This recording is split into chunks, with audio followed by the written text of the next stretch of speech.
So it was Super SmackDown from Madison Square Garden last night, and Super SmackDown was super good. Sure was. Crazy. It's wild. SmackDown was actually good fun. We're going to be positive on this show. Whoa! It's not without its faults. It wasn't a perfect show. There's still some things I think could have been improved, or things that I'm not necessarily looking forward to going forwards, but it was a good show, and we're going to talk about a very good show. And also, we're going to talk about Rampage a little bit later, too. Welcome to the WrestleTalk Podcast review of SmackDown. I am Chopper Peekmanel, your reigning, defending, undefeated, since I won the title, Jam That Champion, I'm joined by my intangible co-host, your Quizlemania champion, Tempest the Wrestler. That bitch. And we are going to be talking about SmackDown. So first things first, get in your Ultrachats at WrestleTalk.com/support, because we were going through all of those that are $5 and up by the time the show goes off the air today.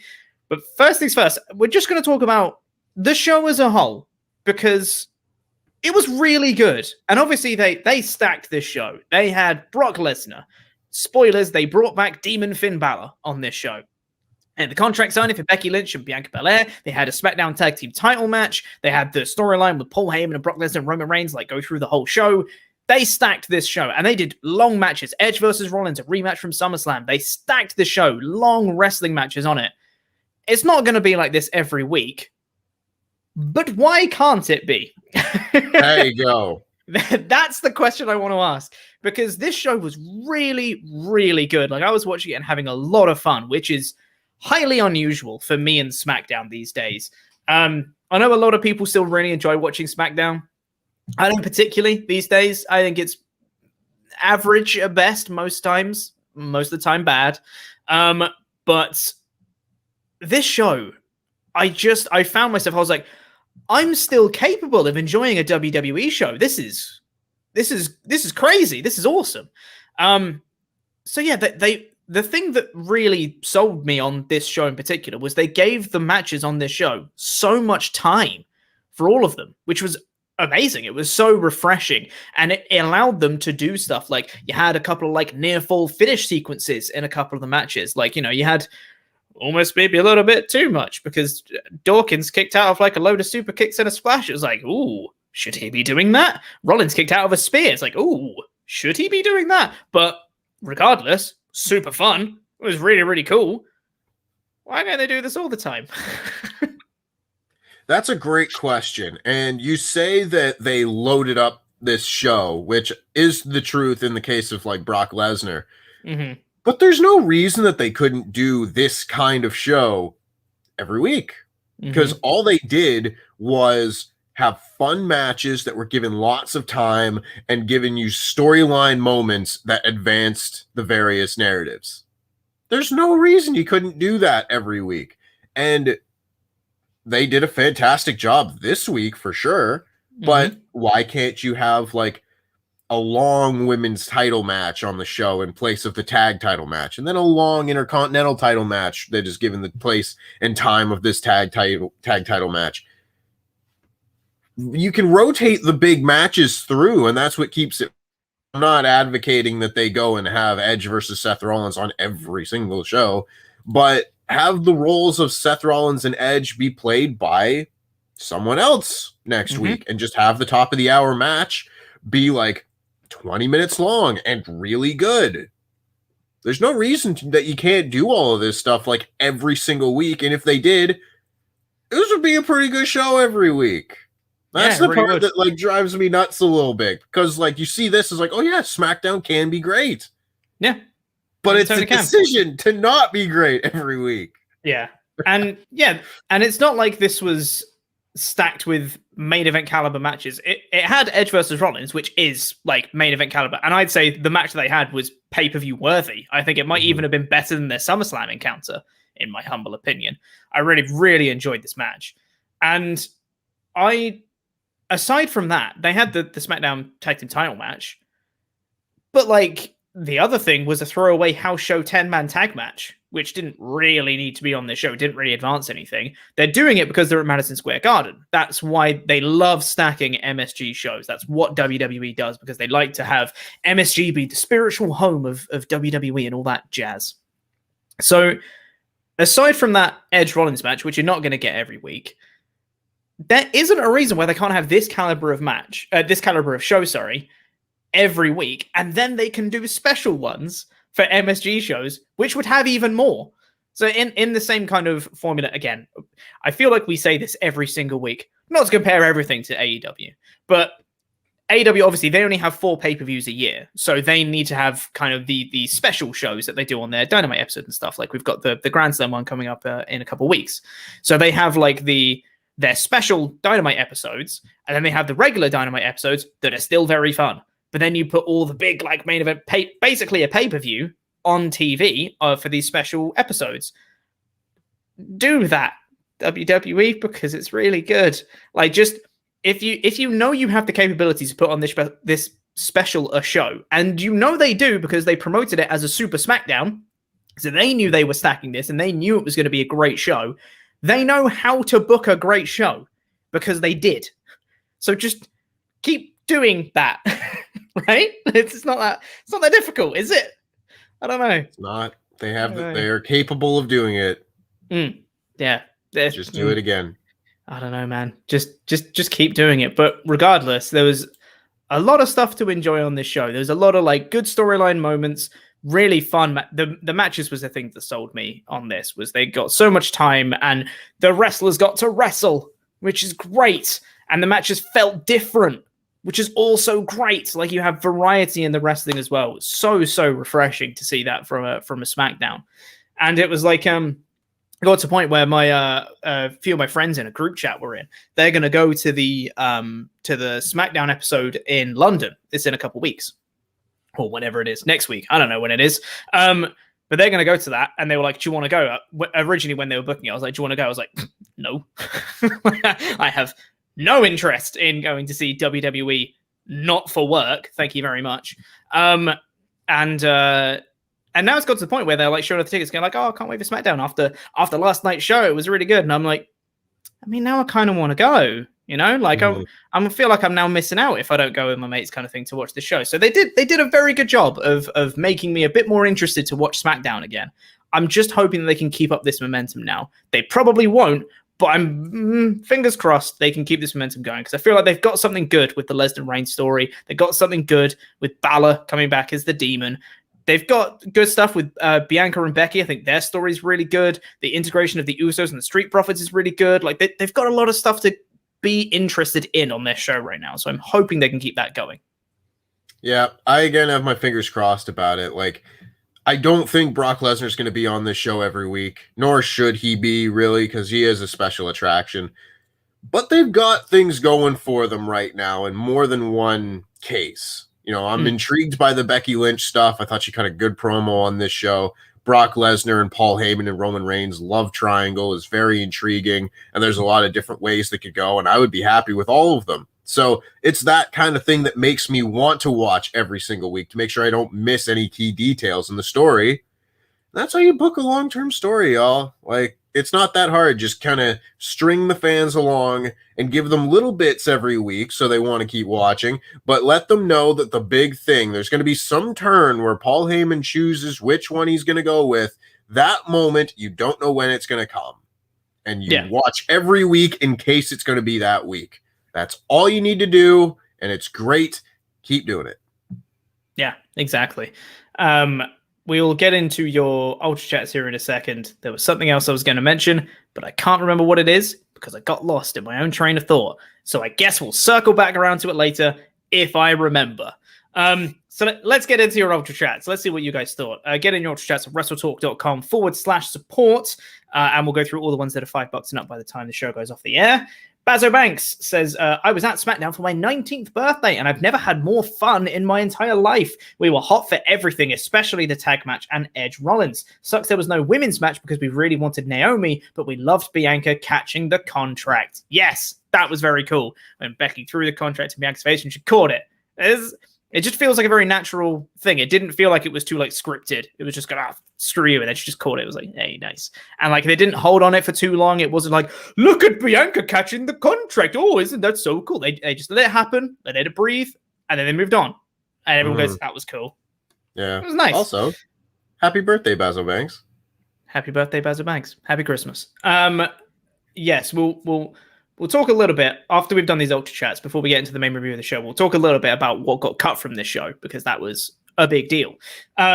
Charles Berg says, if WWE could do a show like this, I find it hard to believe they can't do it consistently. To me, this show is proof that they don't really put much effort into the product they put out, because once they put some effort in, we get a fun show. Jam that jam. I agree. That covers it. Yeah. Yeah. That's pretty much bang on the banana, as we were saying earlier. Yeah, so let's very quickly talk about, before we get into the main review of the show, we'll quickly talk about what got cut off from this show, because there was supposed to be, reportedly, a Kevin Owens Happy Corbin segment, which got cut due to time constraints. Fair enough. And there was also going to be a women's tag team match of Liv Morgan and Carmella versus Zelina Vega and Carmella versus Liv Morgan. And I think PW Torch said it was going to be Toni Storm, and then Fightful Select it was going to be a partner. So probably Toni Storm. I mean, who else is it going to be realistically? Probably not Naomi, because that segment also got cut off. This show was a segment with Naomi and Sonya Deville, reportedly also got taken from the show. Now, it's that tag match being cut is pretty bad for a couple reasons. That's 2 weeks in a row that there's no women's wrestling on the show, which is bad in and of itself. Just for representation purposes, it's important to have women's wrestling consistently to actually represent that side of your fan base. And also, it's especially egregious this time because this show was built around a tribute to 9/11. There were video packages throughout the show highlighting the to never forget and all that stuff, because it's the 20th anniversary. Is it the 20th anniversary, or is it just 20 years since it? It's 20 years. It's the old WrestleMania 25 thing. Sure, right. Regardless, today is 20 years since it first happened. So the show yesterday was kind of built around all these tribute packages and stuff like that. And they decided to not have Zelina Vega on the show, despite Zelina Vega being from New York and losing her father in 9/11. Like, that show was very important to her. She was hyping it up, being like, how she can't wait to perform on this show as a tribute to her dad and stuff like that. And they cut the match from the card, which is, in my opinion, pretty terrible, especially when you have a throwaway 10-man tag match that didn't really serve any purpose apart from to get Trae, whatever his name was, on the show, which is a bit of crossover stuff, sure. But for something that just means something to one of your performers, it's very important kind of thing, just have it on the show. That would be my view anyway. Yeah, my views on this are kind of all over the place. Like, yes, this is a very lousy thing to have done to someone, especially given the circumstances. Yeah. That being said, who would have thought that this company that fired you over a Twitch stream would treat you badly? Yeah, no, it's not news that WWE is bad. Yeah, they're a bad company run by bad people. This has been proven time and time again. So when you know that, and you had a very public firing over all of this, and then they do something bad to you again, I don't have as much sympathy for you as I do with other people. That being said, It was still a very bad thing, and I'm sure she feels very, very rough yesterday when that was told to her. So don't do bad things to people. Yeah. And then don't sign back with the company that does bad things to you. Yeah. And it seems like it was a bit of a last minute decision. Like, Vega posted up pictures of her in the gear that she wanted to wear for the show kind of thing. So presumably she was all ready to go. And then they said last minute, nope, scrapping that, which is a bit of a shame. But before we get into the main show review as well, I didn't know where else to put this on the show. So I'm just going to do it here because I found probably my favorite comment I've ever seen on YouTube. So funny, because we get not nice comments all the time. It's YouTube. It happens, right? And this actually wasn't even a comment directed at me. I just saw this on another thing. I'm not going to show the person's name, not going to show any of the other things that they said or who the comment is directed at. But I just wanted to show this because it's my favorite way that someone has messed up saying WrestleTalk. Oh, dear. Ever. It's so funny. They said, blah, blah, blah, person that they directed the comment at. plus your Kyling wrestler talk. Wrestler talk. Very good. Very good. It's your Kyling, so Kiling, wrestler as a word, talk. like TikTok. Jesus. Nailed it. Oh boy, that I could not stop laughing when I saw that. Goodness me. People love them. Anyway, let's get into the review of the actual show. We'll whiz through this and then we'll talk about Rampage afterwards. So the show opened up with a video package. Remembering 9/11 was genuinely really good. Got me like quite emotional afterwards. It was quite nice. But the actual main show itself opened up with Roman Reigns. Pat McAfee's back on commentary. The Bloodline all come out. And they just tell us, I'm pretty sure they announced this on Twitter beforehand as well, it's Reigns versus Balor at Extreme Rules. But why, though? Reigns won in the match that they had. Okay, sure, whatever. Who cares? Rematch. And we also got confirmation. This bit wound me up so much. We got confirmation that it's going to be Street Profits versus the Usos for the tag titles tonight. And Pat McAfee was putting over on commentary, and it's like, yeah, they were successful in their championship contenders match, which is why championship contenders match is so important in this company.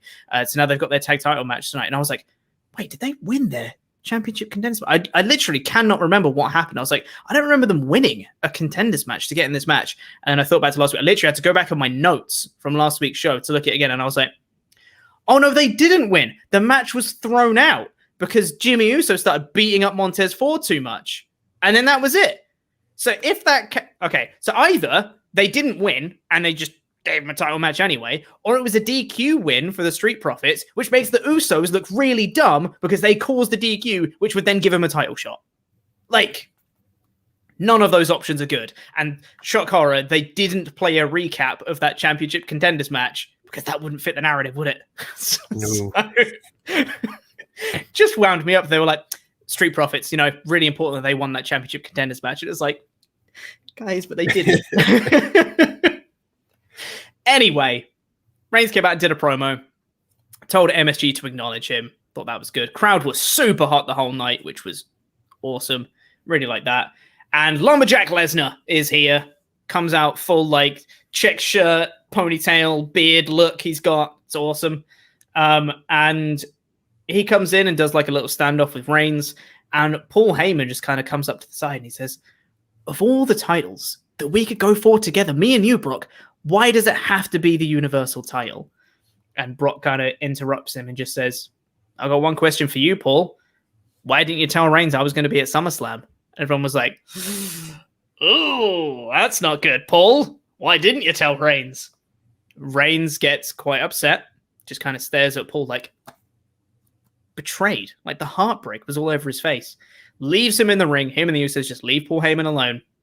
Heyman gets the microphone and he's just like, well, I guess I'll do the Brock Lesnar intro. Starts off really shaky and goes back to the reigning, defending Brock Lesnar intro that he always used to do, which is very good. Like started off really shaky and then like got back into it with a bit of time and stuff like that, which is really good.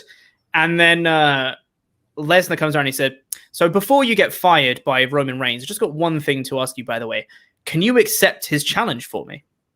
He was like, I'm challenging for the Universal title. I need you to accept it on his behalf before he fires you. I'm going to give you 5 seconds. 5, 4, 3, 2, and then picks him up and goes for an F5, which was really good. But he doesn't get to hit it because Reigns and the Usos come back in. Save Heyman, hitting a Superman punch and hitting some super kicks, but Lesnar doesn't go down. Stands tall, hits some suplexes, stands tall to end the segment. A lot of fun. Lot of fun for this one. Really enjoyed this.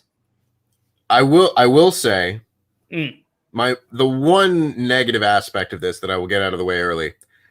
I need them to hurry up the entrances for stuff like this. Yes. It was 10 minutes into the show and nothing had happened yet. There was a video package and then 2 entrances and it was 10 minutes in.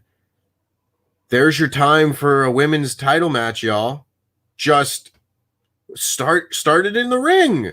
Start Roman Reigns in the ring. You don't need to do the long entrance. Anyway, that aside, this segment was like just perfect.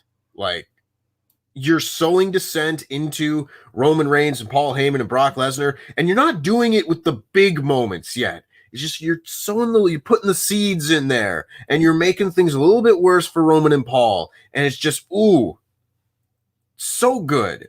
So good. And I've said this a lot, where it seems they do their best work with Roman Reigns and Paul Heyman when Roman Reigns doesn't have the big match at the pay-per-view, and they can just focus on this.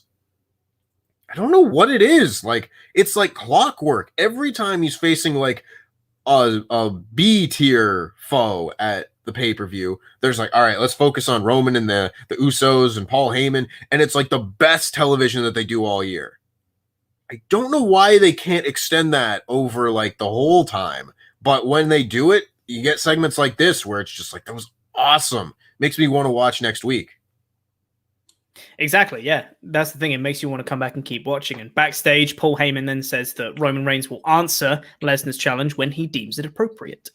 It was another backstage segment later where he basically said that he'll do it after the tag match tonight, and then he does it later. But for now, he just says when he deems it appropriate.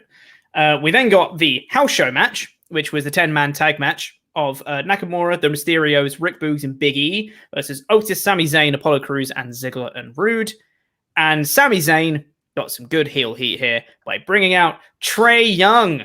Trae Young. And I tell you what, I don't often give the commentary props in WWE. I will give them props for explaining who Trae Young was. So even I can understand who he was, why he was there, and why people didn't like him.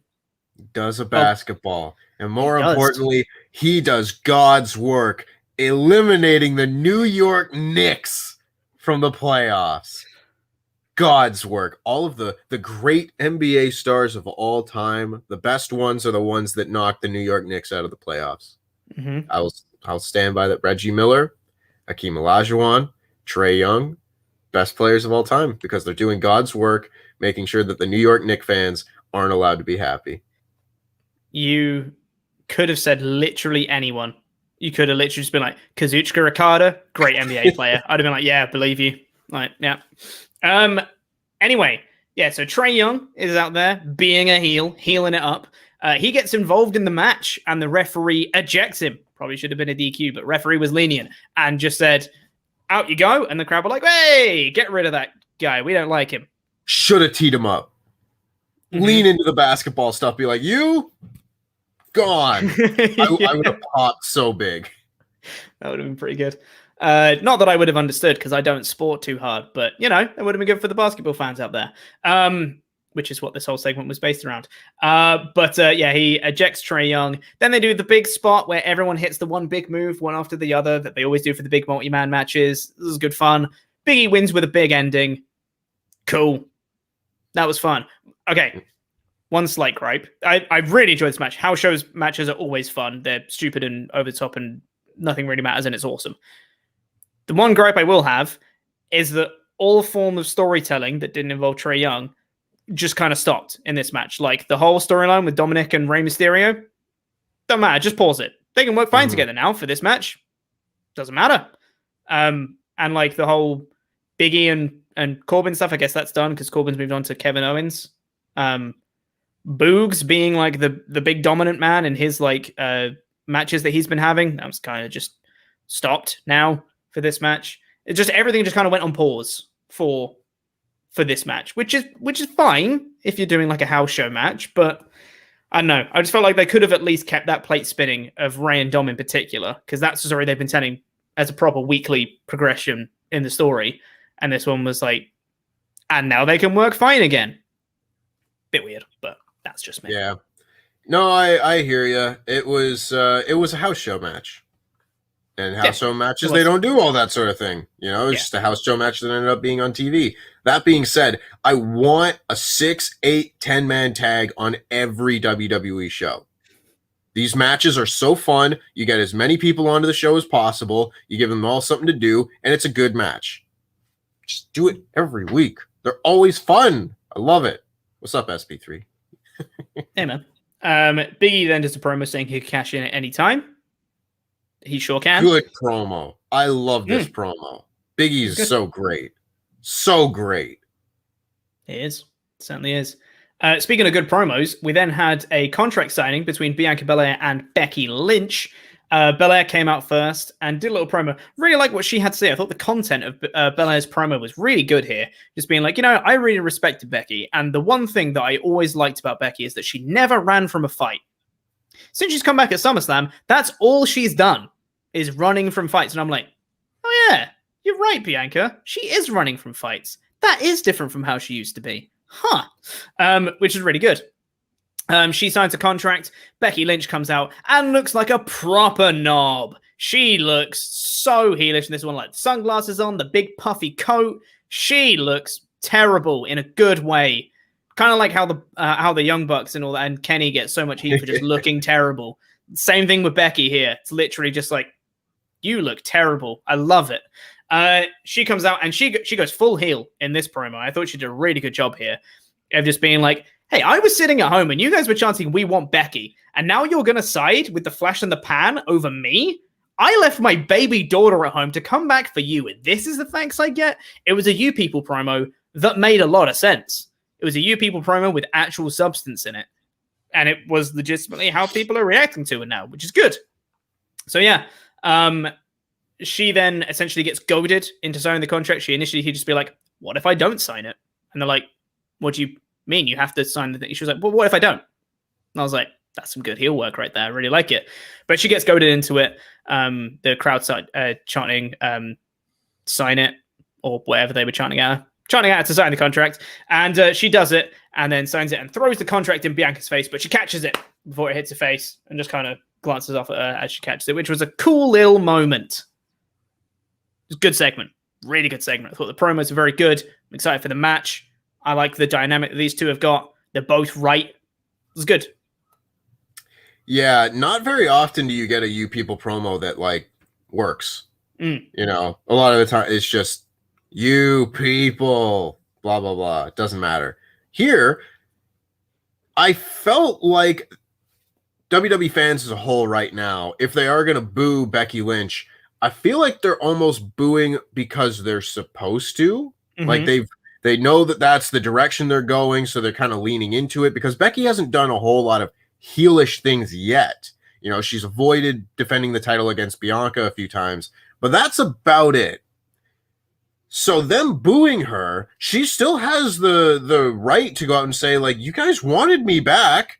What more do you want from me? I showed up on zero notice and I beat the champion because I'm the best. And now you're going to boo me when I've left my daughter at home. I was like, she's not wrong.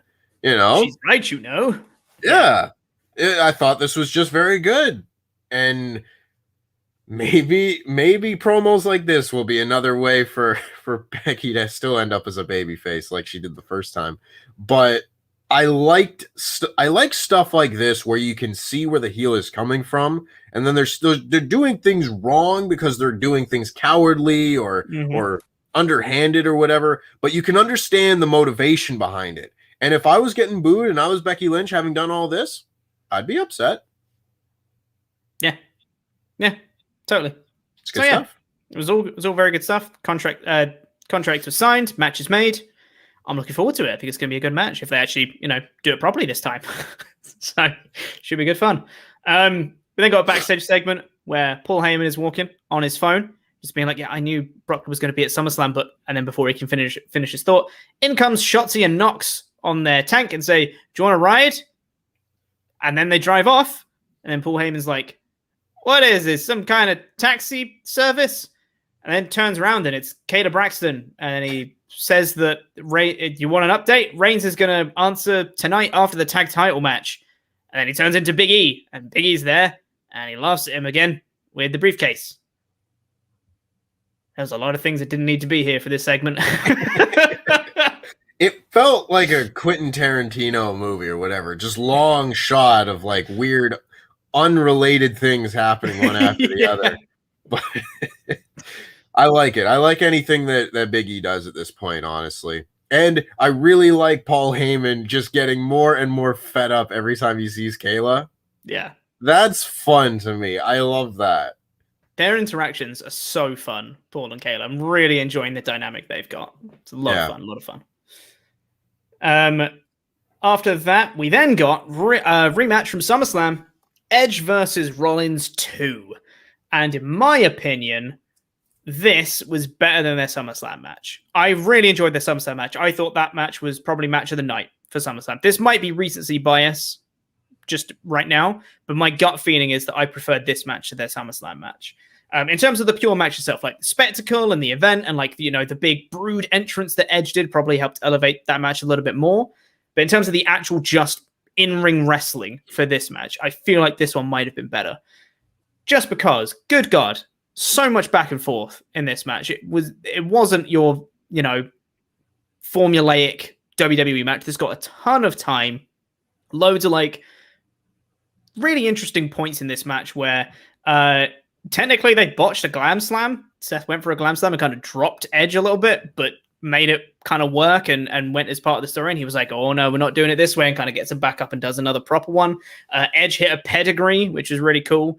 Seth kicked out of a spear. What? Huh? And then the finish I thought was absolutely masterful. I thought it was so good. Edge was going to go do some punches on like the turnbuckle. Seth grabs him, does a buckle bomb, and the commentary were like, oh God, Edge's neck. That's not good for Edge. And he went down and just continually kept super kicking him in the face. He was like, Edge was on his knees and he just kept super kicking him in the face again and again. And Edge kept getting back up and he kept super kicking him again and again and again. And so eventually he hits the stomp and the commentary was like, hey guys, do you remember Edge's neck? This isn't great for Edge to take that move on his neck. And that's what their build was into the SummerSlam match and all that stuff of like, I hit that stomp, I will end your career. So he kept doing that build up, hit the stomp, Seth wins. And then Edge does a stretcher job, goes out in an ambulance, and Seth is like, I don't know how to feel. Like, how do you feel? How do I feel? I don't, and then walks off. And I was like, that was really fun. Like, I have my gripes with why the match is happening. Not a huge fan of the SummerSlam rematch so close to SummerSlam. And I don't know how I feel about Seth winning because now they've got one win apiece and it looks like Edge has been written off for a while. Are they going to have a third match? Don't know if I want to see that just yet. They absolutely are. I don't know when. I don't know, man. But like, I don't know. It was just the match itself was so much fun though. All my minor gripes with the match existing or where it's going to go from here and all that stuff and the winner. The match itself was so awesome. Please do more stuff like this on regular TV shows and don't just save it for the big shows. So fun to watch. Man, shocker that Seth Rollins and Edge had another great match. Hey, man, the booking might have completely killed it, but they didn't. They chose to just let it breathe, give him time, just let him have a match. Yeah, very, very easy to do also, but very good stuff. I love Edge. I love Edge. I love his performances. I love his matches. He's so great. And Seth Rollins is incredible in his own right as well. And I agree that in theory, it's like 50-50. They've both won one. This is just how WWE books feuds. But at least in this case, they're adding additional significance to the story with this match. If Seth Rollins had just beat him, then it would have been like, what was the point of any of this? But because they did the injury angle and the stretcher job and put Edge in the ambulance, it makes me interested to see a third match. And if they hadn't done that, I wouldn't have cared to see this match a second time. Honestly, I would have liked them to just do the SummerSlam match and move on. But if you're going to do a second match, make the second match different, both in the ring and from a storyline perspective. And they did that. So I'm not going to complain about that. And it's Seth Rollins and Edge. This is like this, aside from like the Roman Reigns feud, this is the first time that Edge has gotten in there with a new star. And it's very exciting because this is what I wanted to see from his comeback. I didn't want to see him wrestle Randy Orton for a year. I just didn't do it. I've seen Randy Orton and Edge wrestle in 2004, in 2007, in 2010, and now in 2020 and 2021. That's nuts. That's a lot. And that's not the direction I would have gone when Edge is coming back. I would have had Seth Rollins versus Edge at WrestleMania last year. Like, have that be the first match, because that's what I was really excited to see. So now that we're getting it potentially for a third time, they've both been good so far. I'll watch a third time. Yeah, to be fair, if they can change it up and make the story worthwhile, for a third match. I'm sure it's going to be a good time to watch. I just hope that they do that. I hope that they're not just doing like, well, it's 1-1. Guess we have to do the third. And then they have a match and then, I don't know, Edge wins and they go, and he wins. Because then it's just the same as the SummerSlam win. Because it's exactly the same story. He's won now you can do it that Edge is looking for revenge again for this injury. And I think that's more important than just like, well, you won one and I won one. Now we have to wrestle again. Yeah. Backstage, we had Roman hyping up the Usos ahead of their tag title match. And then as they leave to go do their entrance for the match, he kind of brings Paul Heyman back and he says, Paul, I saved you. Why didn't you tell me Brock was going to be at SummerSlam? And Heyman doesn't have an answer. I love it. I love it. You don't need him to say anything. You don't need him to try and make up lies. He just accepts. He says, he just doesn't know. He's so conflicted, Tempest. He's so conflicted. I love it. It's so subtle and everything makes sense and you understand everything. Like there's no bit of this storyline that doesn't make sense and causes me to be drawn out my suspension of disbelief. That's why like all of this talk of like, oh, wrestling fans know what it is. The internet's ruined wrestling. There's no suspension of disbelief. If you just tell a good story like this, I'm hooked. And I'm absolutely hooked by the Roman Reigns and Paul Heyman thing. Oh, it's so good. So good. Yeah. Then we got the main event of the Usos versus Street Profits for the SmackDown Tag Team Championships. And this, I know some people didn't like the finish to this match. I've seen a little bit of discourse online being like, ugh, a DQ finish. And normally, I'd be with you. Finishing a main event on a DQ for a big show like this, that's not great. Do you know what is great? A DQ finish that makes sense. Oh my God, we don't get that all that often. This one actually checks out because this isn't just like, I don't know, Commander Aziz doing a Nigerian nail for the lols.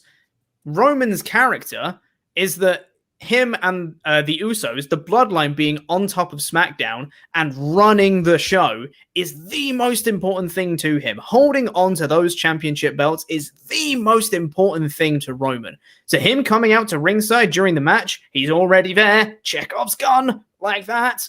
And then he gets to a point where they have by the way, match, so much fun. And then they get to a finishing point where one of the Usos goes for a splash.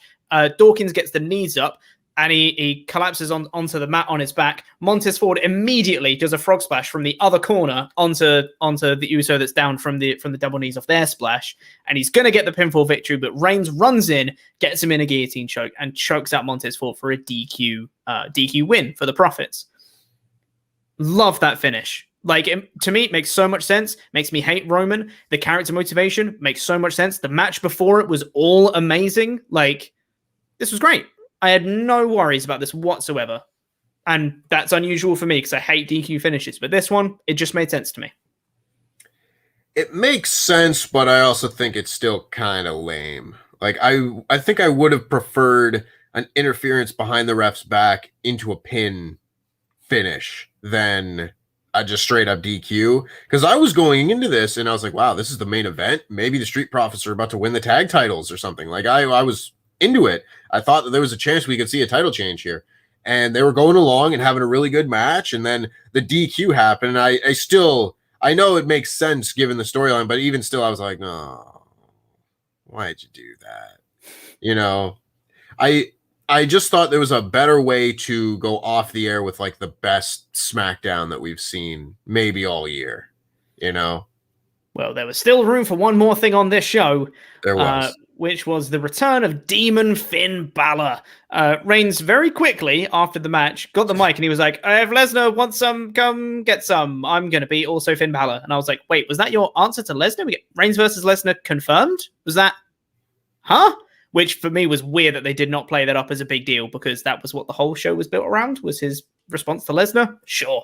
And he says, and he mentions Finn Balor and then lights go out. It's Finn Balor. Demon Finn Balor's back. He comes out, does a stare off against Reigns, and the commentary putting over it looks like it's going to be Demon Balor versus Reigns at Extreme Rules. Minor gripe, commentary, please stop talking over your cool moments. Just let the demon do his entrance before you start talking again. Thank you.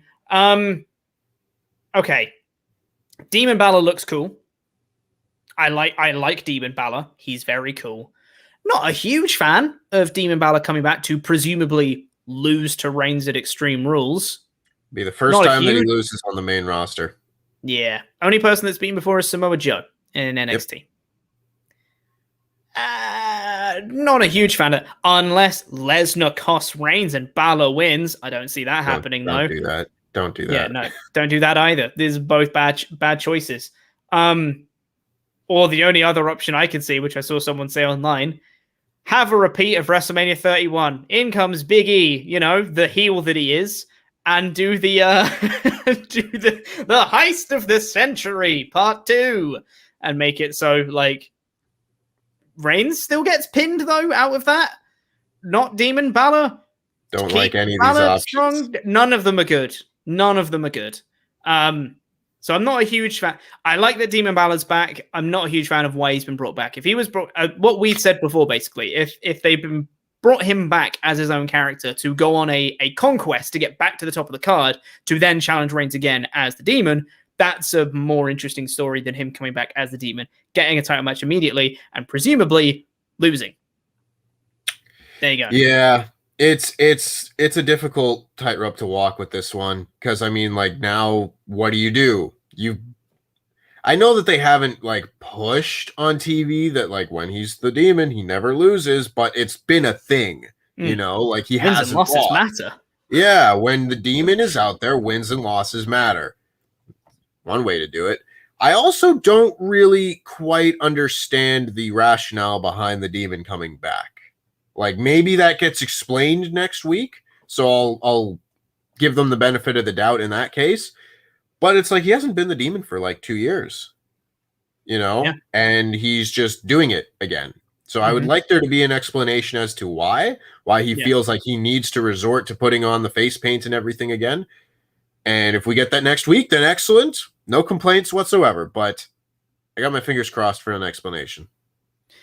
Yeah, and also, I mentioned this in my editing review as well. If you're going to bring back Demon Balor for Extreme Rules, why would you bring him back on this SmackDown? I would have thought to build the better moment, the debut of the re-debut of the Demon should be at Extreme Rules. That's the first time you should see him. But you should tease the Demon coming back all the way up to Extreme Rules. So it's going to be Demon Balor versus Reigns at the show, but you just haven't seen the Demon up till then. You save it for the big shows. Obviously, this was a big show. It's Super SmackDown. But for something like the Demon, it's the spectacle is the part of the character.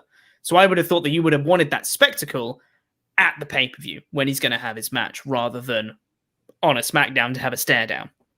You don't do a rehearsal of Undertaker's WrestleMania entrance before WrestleMania. Yeah. You just let people wait for the big cool thing, Yeah. So, yeah, well, we'll see. I'm into it though. I love Finn Balor, and I love the Demon. The Demon helped me get back into wrestling when I was kind of out of it years ago. So seeing it again will be very cool, and I'm very, I'm happy to see it back. And they're gonna have a really good match. It's gonna be really cool. I'm still into it. Like the Demon comes out now, it's like, oh, let's go. Also, before we move on, this is slightly unrelated. I do not care about Madison Square Garden. Me neither. No, don't care. Unless you have a short ramp like you did at the Royal Rumble 2008 and Royal Rumble 2000 and Survivor Series 2002, etc. Unless you do it like that, it's just a building. Mm-hmm. And you can tell me about the history and blah, blah, blah, but when every building looks exactly the same, it doesn't matter to me. So next time, let's do the short ramp. Because it's different and it looks so cool. Yeah, exactly. Yeah. Get that out there. If you want to do a big MSG show, make it feel different. Mm-hmm. Not just by calling it Super SmackDown. Yeah. That's why that one episode of Raw in Madison Square Garden in 2009 felt so cool, because it was different. When Randy Orton got the boom drop through the table by Kofi Kingston and all that. Like, I still remember that show, like, vividly, absolutely vividly. And a large part of it was because it looked different. Yeah. It's so simple to me. Just I have no idea why they don't do it. Especially when it's like you have a tiny screen. You don't have to bring all this crazy, extravagant, setup for the normal stage. Yeah, whatever. Yeah. But regardless, though, the show overall, I will say we've had our nitpicks with certain things on the show or the direction where it's going to go from here or whatever. But the main bulk of the show was wrestling, and the wrestling was really good, really good. For SmackDown standards, I couldn't rate this anything than a 5 out of 5 show. Like you got it, right? Easy 5 out of 5 show, like an easy home run 5 out of 5 show. Absolutely, yeah, 100%. The sentiment was not shared by our community tab poll, unfortunately, as the majority went for a 4 out of 5 show of 44%. 26% said a 3 out of 5, and 19% said a 5 out of 5 show. So definitely like veering upwards, but a 4 was more popular than the 5 out of 5. Hey ho. To each their own. I don't know what more you expect to see on a SmackDown show. I don't think it's going to get much better than this, I will say. Yeah. And yeah, I will say this is, again, for SmackDown standards, 5 out of 5. Easy. Anyway, let's very quickly, before we get into the rest of your Ultrachats, let's go through some Rampage, shall we? Because that's a show that also happened yesterday. Sure did. Rampage time. Which started off, as they tend to do these days, started off with the main event. Literally, on all the Rampage episodes so far. It's like Kenny Omega versus Christian Cage goes on first. CM Punk's return to wrestling goes on first. Pac versus Andrade goes on first. So do the main event first on this show, I guess. But this was cool. This was a match that was supposed to be on All Out, which then got moved due to travel issues. And now we got Pac versus Andrade El Idolo, I should say, as the very first thing. And this show started off with both of them in the ring, ready to go. Welcome to Rampage. It's Pac versus Andrade. Let's go. Ding, ding, ding.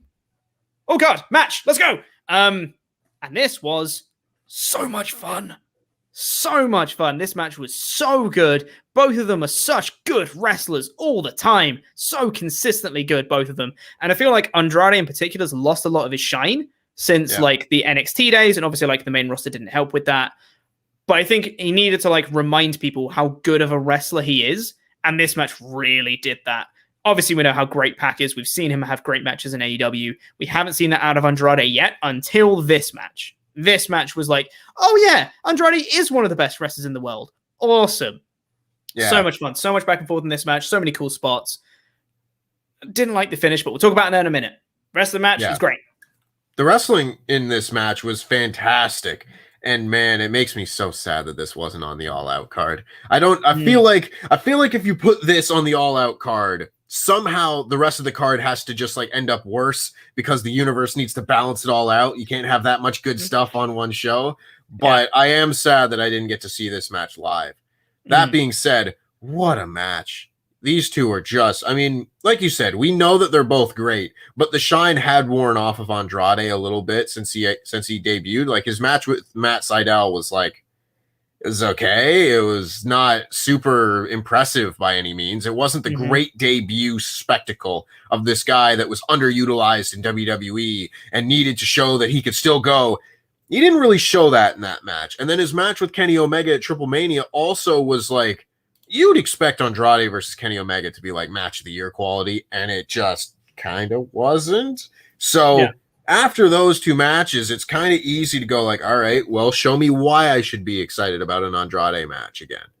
And then they had this match, and I was like, thank you. There you go. That's why. Yep. God, so much fun. But let's talk about the finish, because it fell very flat. You could tell from the crowd. They didn't enjoy it either. And it was a bit naff. So I forget the name of the lad. The one guy, thank you, hops up on the ropes to cause a distraction because Pat's got the brutalizer in. And he's got a taser? Yeah. Like a stun gun? A stun gun. Where'd you get one of those? What? Why do you have one of those? Also, what were you hoping to achieve? You're standing on the ropes. Yeah. Anyway, referee goes over to be like, why do you have a stun gun? Get off the ropes, you madman. In comes Chavo Guerrero with the iPad and smacks Pac on the back with it. And then Pac Pac gets shot basically and sells it like he's dead. and then Andrade pins him and wins. And it was like, that fell flat. Yeah. Bit lame. One, because it's a distraction finish, and that's not great for like a big match that you built up for ages that was going to be on all out kind of thing. And also, I feel like the method they used for the distraction finish wasn't great, like hitting him with an iPad. It's like, that's barely a transition spot in a hardcore match. Like, why is that the thing that's finishing this match kind of thing? Like, I feel like if that had gone into a near fall, that would have been a great near fall.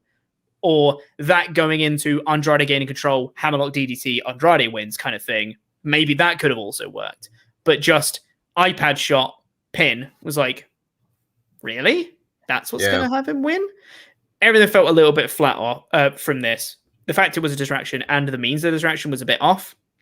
And then afterwards, they tried to get some of the heat back with Lucha Bros coming out. Andrade turns on Chavo afterwards, after he realized that Chavo hit Pac with the iPad. He just decks Chavo and is like, I'm done with you now, and chucks the iPad at him because he wanted to win by himself, I guess. And then Chavo's like, oh, what the hell, man? But then he stays with Jose, despite Jose having a stun gun and trying to cause an interference, which I also didn't understand. Because if you didn't like the interference, why are you okay with Jose's interference and not Chavo's? Sure. And then Lucha Bros come out, they double super kick Chavo, throw him in the ring, and then Pac holds a brutalizer for about 7 years while the referees come out to try and break it up. And the crowd are like, okay. Everything felt a little bit flat after the finish. Yeah, it was too quick to break up Andrade and Chavo. If you're going to do it, like, I don't really care about Chavo Guerrero being there in general. You know, it's just kind of like, yeah, okay, it's cool, I guess.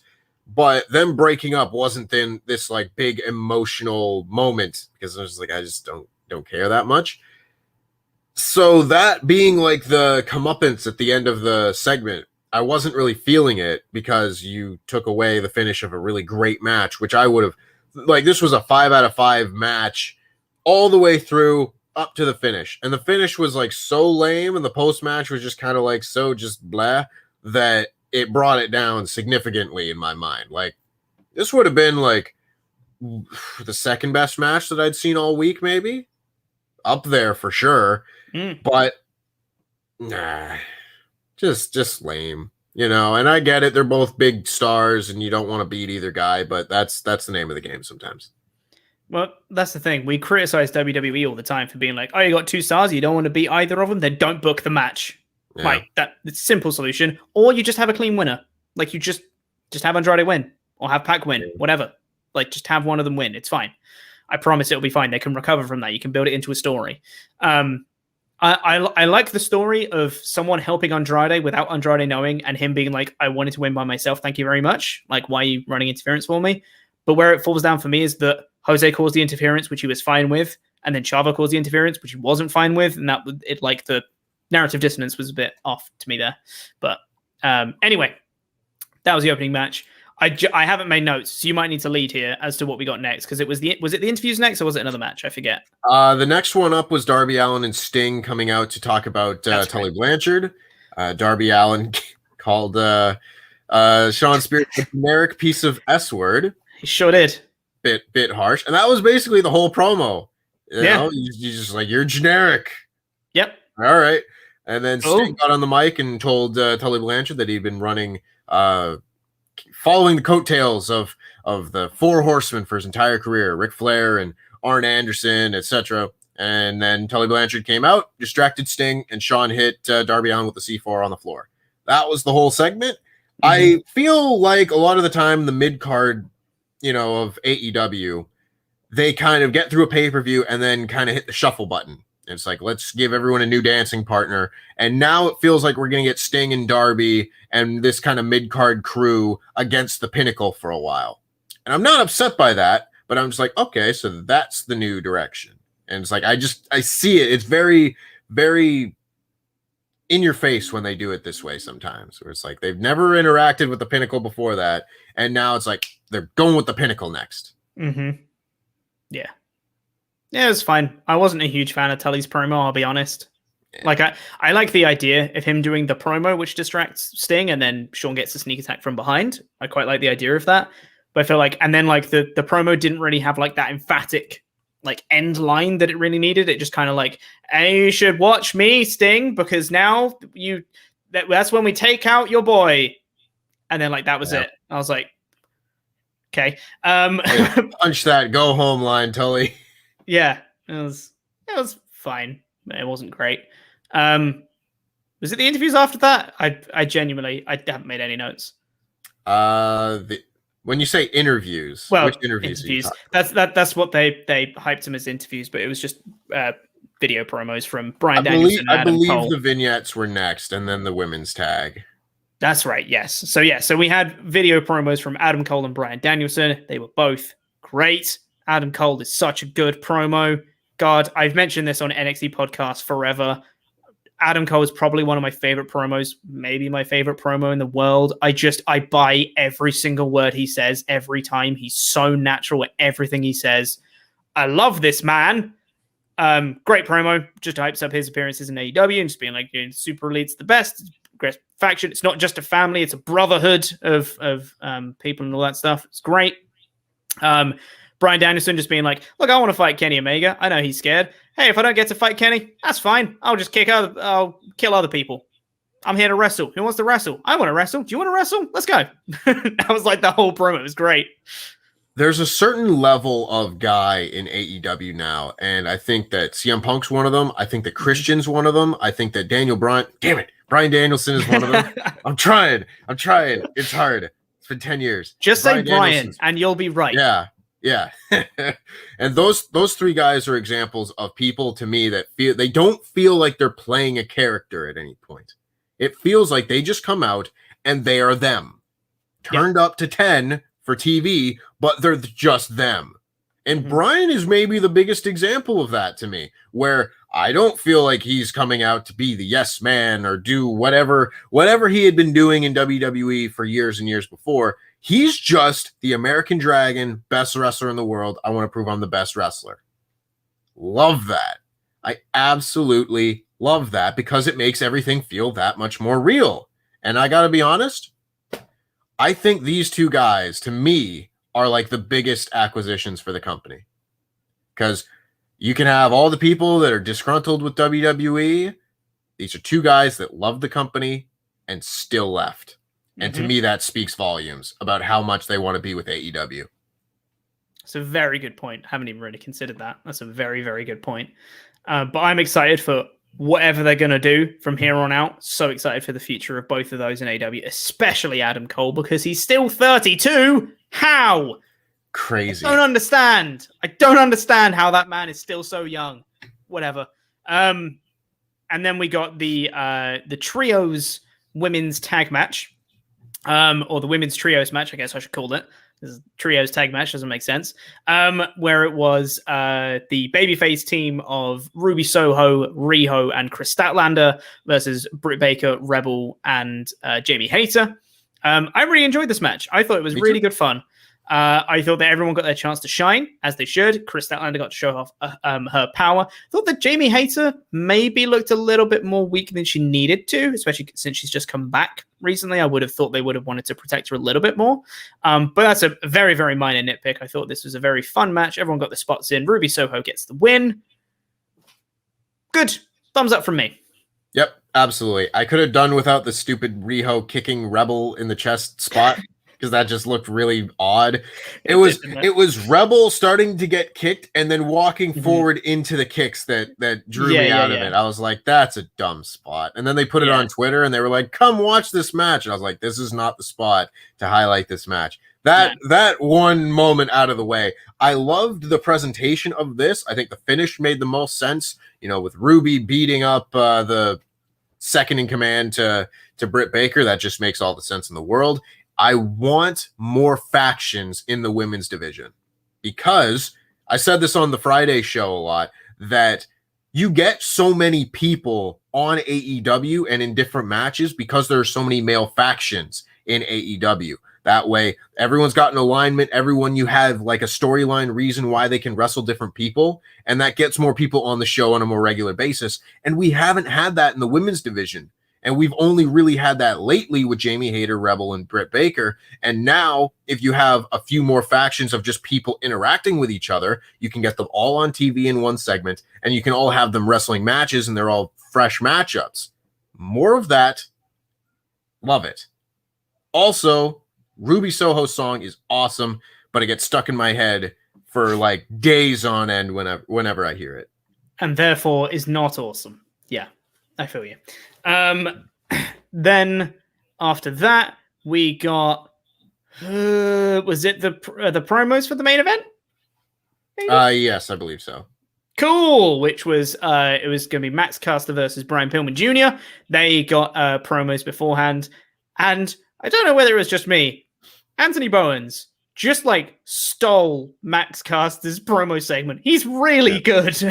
He just completely stole it away from him. Max Caster was doing fine, and Brian Pillman did like stereotypical like babyface. I'm in my hometown of Cincinnati, and I'm going to come out all guns blazing. I'm going to get him at 100 miles an hour. Let's go. And then Anthony Bowens just comes in and just murders him, and it was like, you're not even in the match, mate. Calm down. Jesus. It's great. It's very interesting to me because you can clearly tell like Max Caster is kind of like the star of the team. They're the ones that they put him in the big matches, and he does the rap on the way to the ring and everything like that. And Anthony Bowens needs to like use these segments to get himself over the best he can, right? With I don't want to say limited opportunity, but less of an opportunity than Max, and he's doing a very good job with that. Very good job. And also people are pointing out in the chat that like Lars Fredrickson will not be pleased with Tempest. I love the song. It getting stuck in my head is not a criticism of the song. I love that song. I've been listening to it all week. It's too catchy, damn it. It's too catchy. Yeah. Oh, great song. Love Lars. Yeah. But then they had the match of Max Caster versus Brian Pillman. This was a good match. It was pretty formulaic, normal babyface stuff. He just kind of did his thing. He got worked over a little bit after some distractions and all that jazz. But they managed to come back, hit a springboard clothesline, and get the win in his hometown. What a novel concept. Babyface winning in their hometown? Crazy, inconceivable. Right? I know. And then afterwards, the Acclaimed gang up start beating down on Brian Pillman. Out comes also hometown boy Jon Moxley, and the two Cincinnatians stand tall to end the show. And everyone goes, "Wild Thing," to end the show. You make my heart sing. Yeah. So that was a fun end. That was a nice little babyface moment. Nothing too amazing on the show aside from the Pac Andrade match itself. Aside from the finish. It was a decent show. I give it a 3 out of 5 for AEW standards. 3 out of 5 show, I'd say. That's the thing. I would say I think I gave it a 3 out of 5 in the edited review, and it's like a high 3 out of 5, maybe a low 4, just based on like there wasn't anything bad on the show. It just was kind of missable. If you didn't watch this show, the only thing you were really missing was the Andrade Pac match. And if it didn't have the bad finish, I would have been like, yeah, this is a 4 out of 5 show. Watch the opening match, absolutely. But the finish did bring that down in my eyes. Still a very fun show. I enjoyed watching it. I just probably won't ever go back and watch it again. No, totally not. But that is going to do it for Rampage. Before we get into the rest of your Ultrachats, we've been very quickly go through and thank our $25 and above Pledgehammers because they're awesome. I don't know where I went with because. I'm trying to get this up at the same time. So yes, if you haven't become a Pledgehammer yet on our Patreon page, patreon.com/WrestleTalk, you really should, because we've got loads of cool stuff coming soon to the Patreon page. And also there's loads of bonus content and all the cool stuff. We've got WrestleTalk Extra with Ollie and Luke, which I can't remember whether that's gone live or not yet. Luke said he was editing it yesterday, but I didn't check to see if it's actually gone live. So I'm going to check it right now. But regardless, it's a Ring of Honor show they're doing for this month. Ooh. Yeah, it's just wild. Gonna see if it's gone live. Ring of Honor. It is live. It went live yesterday. Ring of Honor All-Star Extravaganza 8. Wild. What year was that? That's a good question. It was. I'm gonna check this. The poll. Let me check it. Come on, Patreon, work with me. It was 2016. Ooh, I think So that's the one where 2016, Adam Cole won the title on that show. potentially. Yeah. The main event was a ladder war match between the Motor City Machine Guns, the SCU and the Young Bucks. That is like one of the best ladder matches of all time. Yeah. It's ridiculous. Ridiculous ladder match. Adam Cole, Michael Elgin for the Ring of Honor World Championship, Jay Lethal and Tetsuya Naito, Kyle O'Reilly and Hangman Page and Bobby Fish and Donovan Dijak and more. So Ollie and Luke reviewed that show for WrestleTalk Extra, which went live yesterday. That's at the $5 tier. If you pledge at the $25 or above tier, then you get your own custom wrestling nickname, and it gets read out on a show, much like this one. So thank you to Duncan, just Duncan. Whew. Thank you very much. WrestleTalk Extra Poll Master, Lendell Brenson. Yes, thank you very much. My Immortal is my favorite song. Mashi. Yes. Yeah. Thank you very much. The Stunning Wesley Potter. Yeah. Thank you. Vincent Vega Garcia. Yes. Yeah. Thank you. Wasting Away the Atrophy. Yes. Thank you. Yanni Zayn Hamid. Yes. Yeah. Thank you. He's a family guy. Jeff Griffin. Yeah. Yes. Thank you. The man who wears the gold. The man recognized by Sweff Nation International as the 24/7 champion. Our legend. Yes. Yeah. Thank you. Jonathan, the Headmaster Headman. Yes. Thank you. They are Spartacus. Yeah. Yes. Thank you. And spoke in class today, Jeremy Smith. Yay! Thank you very much, all of our Pledgehammers. Now, let's very quickly, because we've already overrun on this show, let's go through your Ultra Chats. Ten Ruzza says, SmackDown was such a fun show, and that crowd was hot. However, I'm not holding my breath for this to continue. Hope it does, but yeah, I don't see it lasting past this week. Rampage was fun as well. Fight TV cut the ad break, so it was 45 minutes. So good! Hashtag LIW. They sure did. It was kind of weird, you know? But yeah. Was it good night of wrestling, all in all? Matthew Robinson says, wow, the best storyline is still Roman Reigns. I just don't want to see the demon get beat. But AEW is pushing forward with the best lineup. WWE have to keep their game up at this level minimally and must do even better than this. Yes. Yeah, I mean, if they tried as hard as AEW did to put on good television, you could just get shows. Imagine if every show was this quality. Like Raw was great every week. SmackDown was great every week. I'm going to get in the gold boat discussion again that Luke and I had. You just be good wrestling all around, and it pisses me off that we don't get that. Golden boat. Bazza Banks. It was called a super show because Raw stars were dark matches. Charlotte beat Rhea to open, and McIntyre beat Corbin via DQ to close before Cena Mysterios versus Bloodline. You guys also missed the hug off between the Usos and Profits during commercial. It was brilliant fun. That does sound very fun. Yeah. Sounds like a very good show. I'm stunned that Cena was there, but, you know, whatever. Matthew Robinson says, I love what they're doing with Becky Lynch, and she has a valid point. Her name has been chanted for months, and now they're turning on her. This is great. The man as a heel could be magic. I agree. I think Becky could suit actually being a proper heel really well. They tried to do it, but people didn't want to boo her, so they had to change plans and put her as a babyface. Maybe now is the time they can do her as a proper heel. Agreed. Anonymous says, Edge returns heel and Rollins turns babyface after realizing what he has done. Also, I love Charlie. Yep. It's not Charlie. It's Kayla. It's not Charlie. Charlie Caruso doesn't work here anymore. That's why it really confused me. I saw the name Charlie and I was like, I know that's wrong. But why is it wrong? I was like, because it's not Charlie Caruso. It's Kayla Braxton. Keep bothering Paul Heyman for answers. Yes, I agree. Very funny. I don't need to see Edge turn heel again. He's turned like 3 times this year. Yes. And also, Ron shouldn't be turning babyface because he beat someone up too much. Well, that's not a reason to turn babyface. Buddy15301 says, Finn Balor as the Demon King has never lost a main roster match. With Lesnar versus Reigns title story, does this feel like a burial of the Demon King with a loss similar to that of Bray Wyatt's The Fiend character? Possibly. Yeah, I mean, I have to see it first. Yeah. You know, they could work us all and get around this and have everyone coming out strong. I don't know how you would do that, but they're booking the show, not me. Yeah.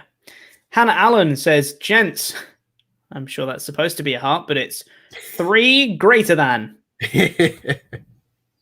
Close enough. Nothing about SmackDown. Haven't seen it. Rampage, on the other hand. Guys, WTF. Wrestling is back for all of us to love. Flying Brian was excellent. This is how you treat talent. My love affair with AEW grows stronger. Lots of love. Hashtag LIW444life. Thank you. James Newland says, Andrade versus Pac under-delivered for me. It was hyped as absolutely amazing. It barely got started for me. They can both pull out so much more, topped off with a weird finish. Tasers are okay to Andrade, but an iPad is too far. WTF. I disagree about it not getting started, but to each their own. Yeah, did you see that plancha that Andrade hit? I was watching this match with a friend, and he was like, that is the coolest thing I've ever seen in my entire life. I was like, that might be hyperbole, but he really liked it. Yeah. Dorks of Wrestling says, my WWE fan brother decided to watch Rampage with me today, and he was interested. He kept asking questions, e.g., that's Neville, right? Etc. And he also liked the Max Caster rap comparing him to Cena. Support Wrestler Talk. Jam that jam and LIW for life. Smiley face. Thank you, Dorks of Wrestling. Finnish Inquisition says, hello, you fantastic bellends. What the hell? You are still heels, right? What's a heel? Tempest, can you recommend some good Minoru Suzuki matches? I saw him at AEW and I want to see more. He is so cool. Off the top of my head, you can see him and John Moxley from New Beginning in Osaka 2020. That's one of my favorite matches ever. His match with AJ Styles in the G1 in, I believe, 2014, won Match of the Year in the Observer Awards. It was excellent. His match with Tanahashi at King of Pro Wrestling 2012, won Match of the Year in 2012. That is one of the best matches of all time, and one made John Moxley want to go to New Japan. There's a bunch of them. Like, go to any G1 and just run through all the Suzuki matches against top opponents, and you won't be disappointed. Also, any match of Suzuki versus Ishii. Yes. Suzuki and Ishii, Suzuki and Shingo, Suzuki and Shibata, I think, wrestled a little bit. Any of those combinations are just like perfection. Yeah. Matthew Robinson says, Tempest, how was Chicago and how much did you enjoy the cage match? Also, what was your favorite moment from All Out?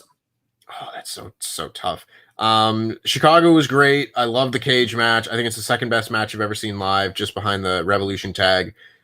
Favorite moment from All Out is very difficult. I kind of want to say Suzuki, just because no one expected that one. Like, everyone was kind of like waiting for Ruby Soho and Cole and Bryan and everything, but no one knew that. I was sitting next to Sean Ross Sapp and he was like, what, Suzuki?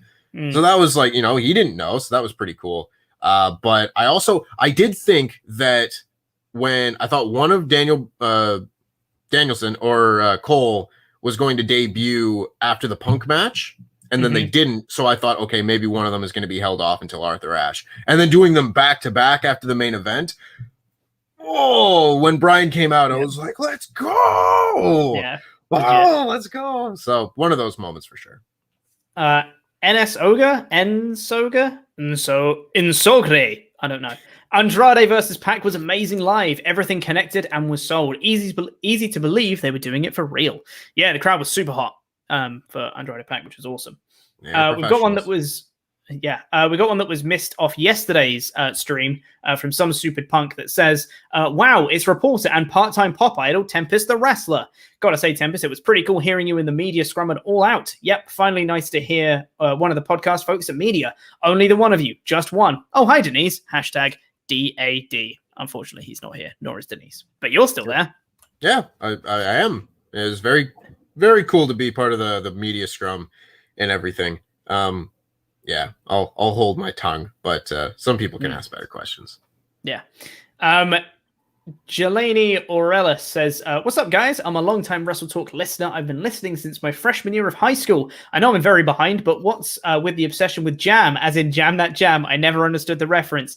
Thanks for getting me through my 12-hour night shifts. Thanks for all you do. Okay. I don't have much time because we're already overrun by 15 minutes. There's a video, I think, Best of Quizlemania. Best of Quizlemania 2020 is a video that's up on a channel somewhere. Look that up, and you'll find towards the start, I think it was on one of the first Quizlemanias, there's a round where you have to pick tattoos. You have to identify a wrestler's tattoo just by the picture, and there's a Hulk Hogan tattoo that says, I am that I am, but it looks like it says jam that jam. That's literally the whole joke, and we've just run with it forever. Yep. Now I've got a tattoo that says jam that jam. It's funny how life works, isn't it? Absolutely wild. Charles Berg says, as a New Yorker, today has a lot of meaning. I remember that even though I lived in Brooklyn, I could smell the smoke. We had burnt papers from the World Trade falling down. Friends of mine lost family that day. Thankfully, my family was safe. Never forget. Absolutely. Never forget. Robert Waters says, the Suzuki and Okada match in the rain. Can't remember when it was. Just remember loving it. Also, Suzuki versus Riddle at Bloodsport was good. IMO. Oh, that sounds amazing. Yeah, Suzuki and Okada in the rain for Suzuki's anniversary match. Very cool. Very cool visual, too. Just these guys drenched in a soaking wet ring. Cool stuff. Yeah, awesome. Well, that is going to do it for your Ultrachats, and that is going to do it for this episode of the WrestleTalk Podcast. Thank you very much for watching, everyone. I really do appreciate it. If you're watching on Catch Up, please press the videos that have just appeared on the screen to catch up with more awesome Wrestler Talk content, and we'll be sure to bring you loads more. Make sure to press the button in the middle as well. That will make you become a Pledgehammer over on our Patreon page, and that is going to do it. Thank you guys for watching. We'll catch you later.